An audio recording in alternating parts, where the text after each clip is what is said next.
Hi, I'm reading from Färjan, the ferry in English, by me, Tomas Berglund. We're on the 12th episode.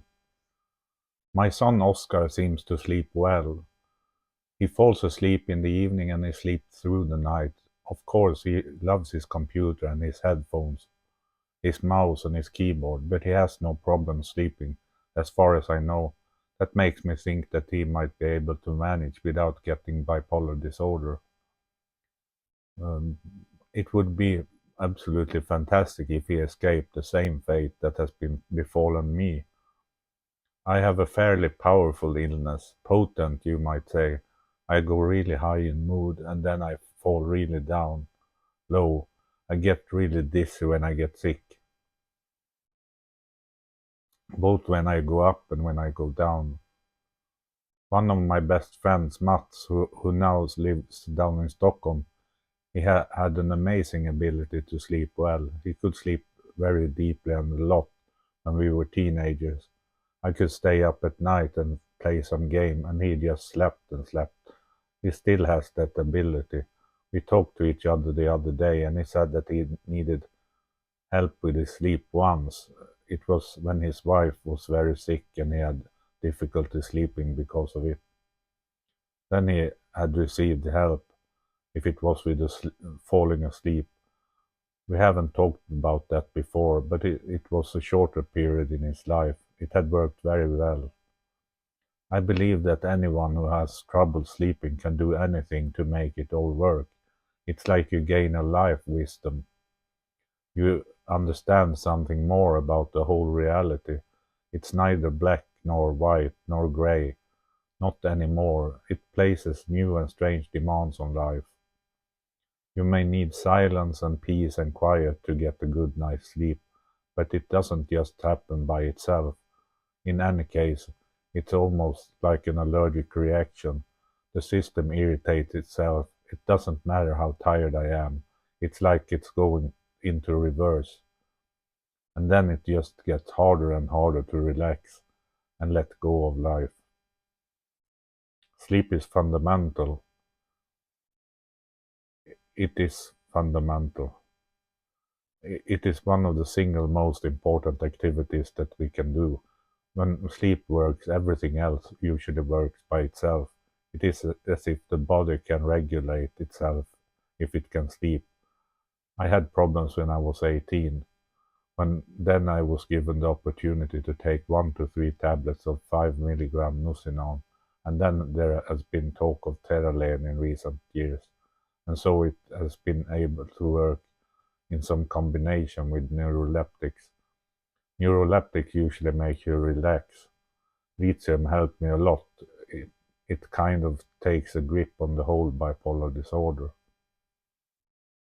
When I was younger, I used to say, almost jokingly, that good sleep and good stomach, if it is to sum up a person's well-being, that's pretty true, though. A person who has a good sleep and a good stomach usually feels pretty good overall. It's incredible what wisdom you can come up with at young age, things you never had a grasp of, a clue about. You'd never even been so close to all the worries you have faced in recent years. How could I even guess my way to such wisdom in life? It can't be explained in any sensible way. I couldn't see into the future. It's impossible.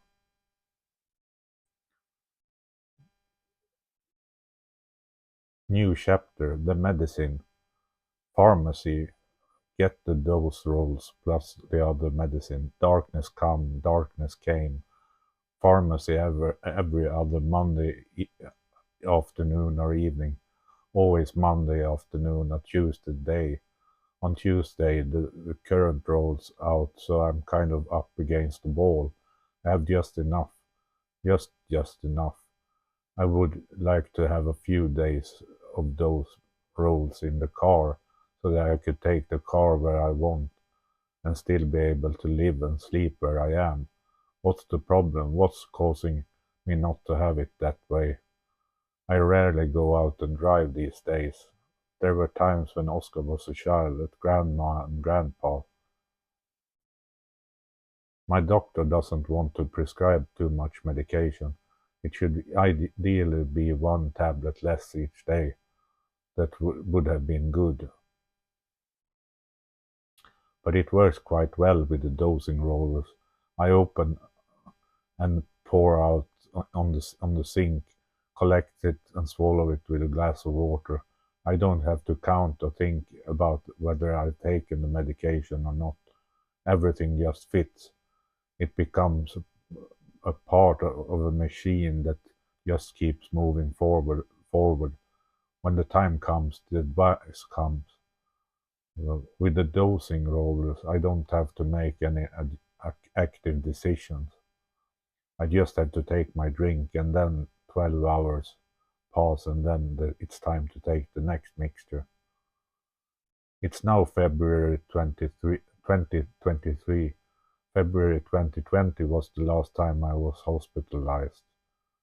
Then we focused on getting me to sleep, and since then it has worked. Only sleep has worked. I am a believer. I am a Muslim in a Muslim country, and I'm a believer in a believing country. How come I haven't received this help before?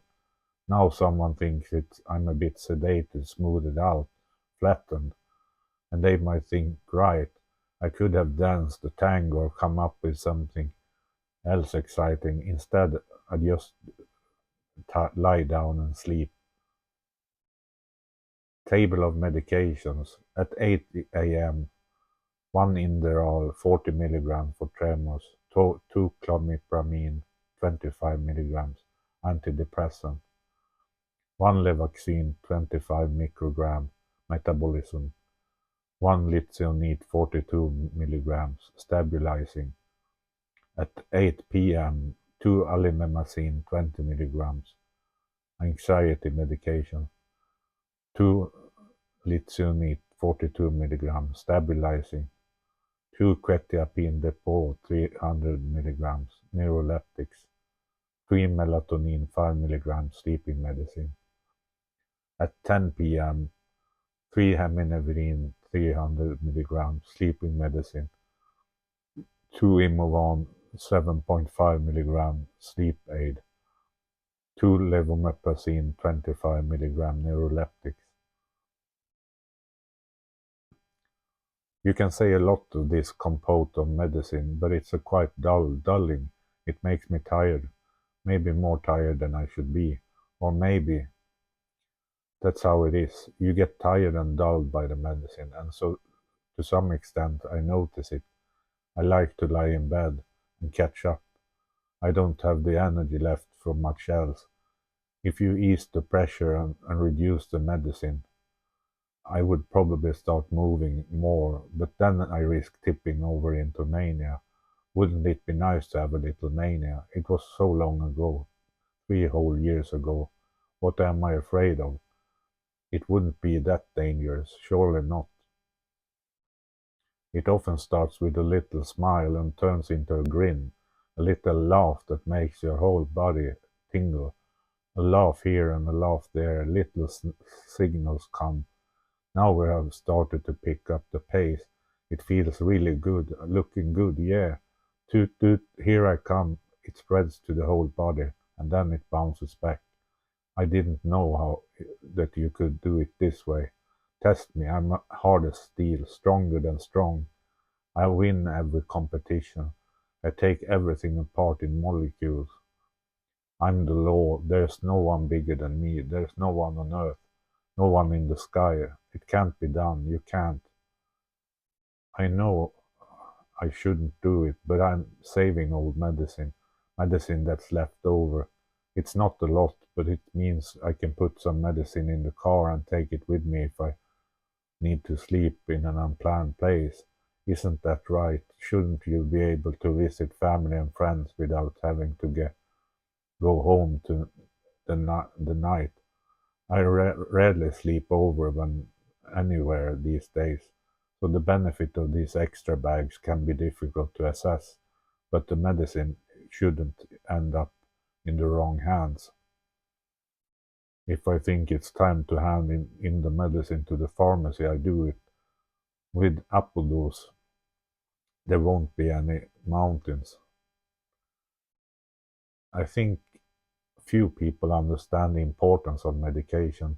I've met several people who take medication, but they consider themselves completely healthy, completely normal. It's just that pill or those pills that they have to take, or that injection, a long-acting injection preferably, something that will last for a long period of time. My mother was phenomenal at reducing uh, or eliminating medication, but then a while goes by and you realize that I should probably have that pill or the pills. It's of the greatest importance to me. It's when I'm off that it's noticeable. I start to cross boundaries. I start to say strange things. I'm not completely in control. It may sound it may sound simple and harsh when I write it. Many people are not aware of their own illness. Sometimes it's part of the illness. You imagine something.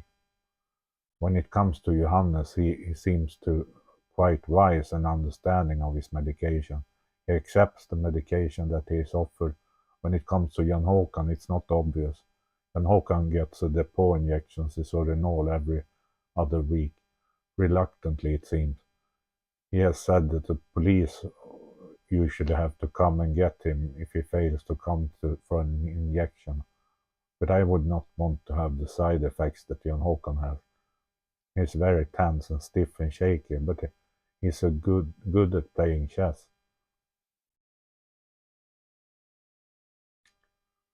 Medicine is very dear to my heart. I see how much good has come through the medicine. I've been so broken, so broken. I have reached the sky and I have dived into the depths. There they have picked me up and I have had to try landing. And it's amazing how precisely everything has happened. A little medicine here and a reaction there. The doctors are brilliant. I can't say anything else. I haven't liked one doctor, maybe two, but I have had so many different doctors. I'm almost starting to know for myself what medicine I need. Although it is good to have someone to discuss it with, you can become a bit homesick. You can't see the forest for the trees.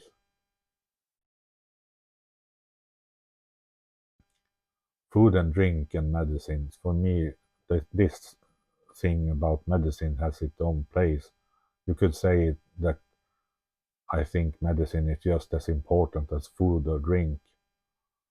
My evening medicine takes up a whole hand. It's a handful of medicine that I wash down with a glass of water. The morning medicine I consider is considerably small, just a few tablets, say 5 to 6 tablets, plus an omega-3 capsule. I don't chew the medicine, I take it as it is. Some tablets mix directly with water, and some medicines dissolve more slowly in the stomach. There are different designs for different medicines. Anyone who sees me taking the tablets probably thinks that I have a lot of medicine. One thing I should mention in connection with medications is this particular thing about alcohol. For me, it's clear that alcohol is a very dirty medicine.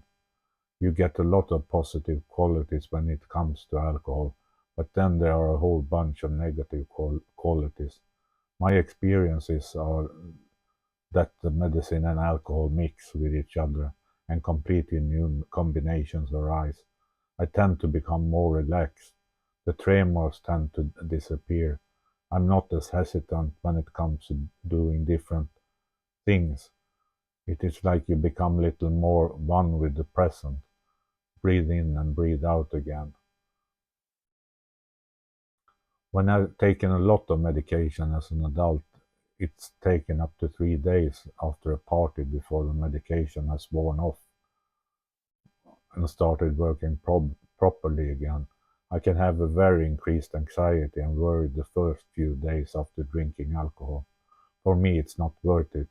is not worth it at all.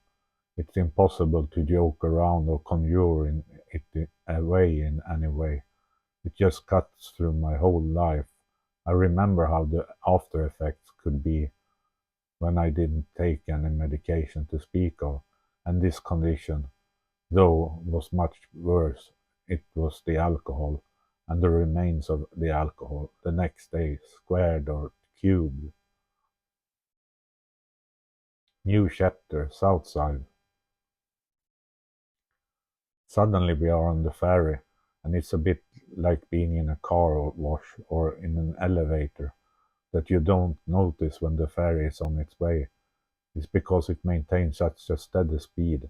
You can't see very well from the ferry. It's a yellow lump of metal that has allowed a certain number of vehicles to be loaded onto it. And then it takes off. And I usually continue talking even though we are on the ferry. We both know that it's about a minute or a few seconds. I'm not sure if Johannes' twin brother also has some form of Asperger's. He has told me, but it has been forgotten.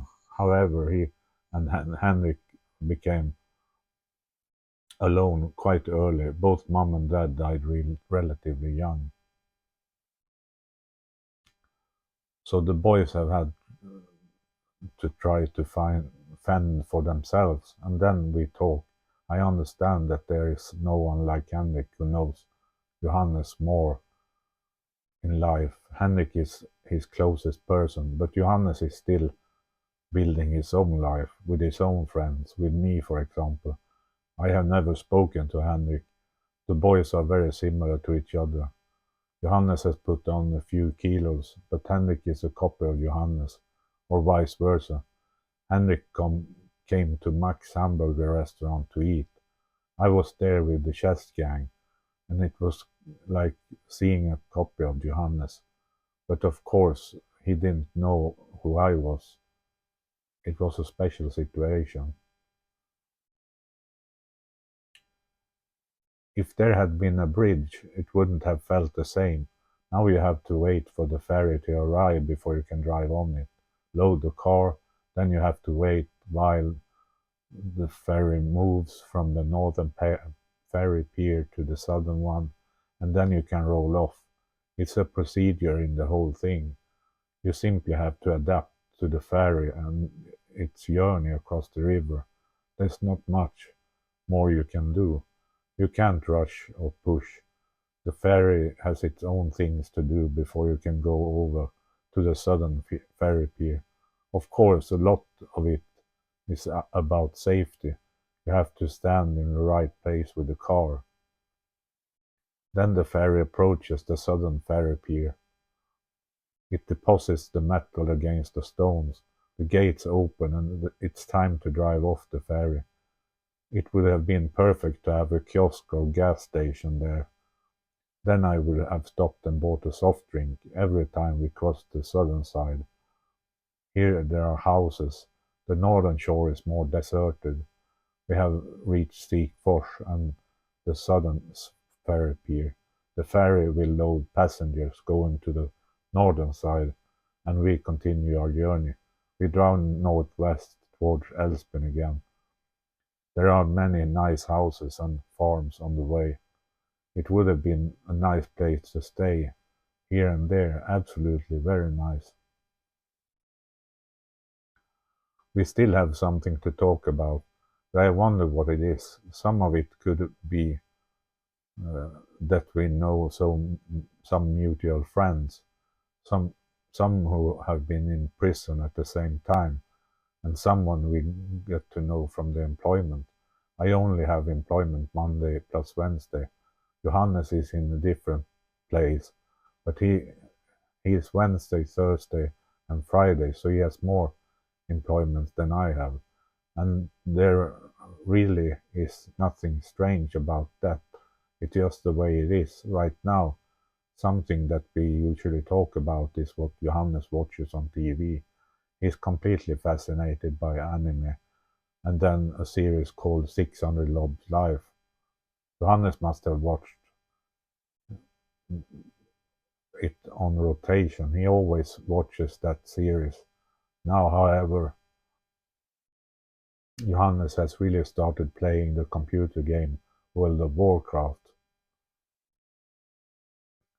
The other day I spoke to Johannes, and at the time he had thrown himself into a game of Diablo. I remember it from when I was young. I think there are at least 4 or more variants of the game. Johannes was now playing number 3, the third game in the series from around 2009, but I can tell that he's completely into the game. You could say that he's putting everything into trying to crack it, an adult with nothing else to worry about. I played something called Quake Team Fortress when I was at university in a so-called clan. I put all my free time into this game, but it became too much. I gave up. I needed the time to write on my thesis and to be with Lotten.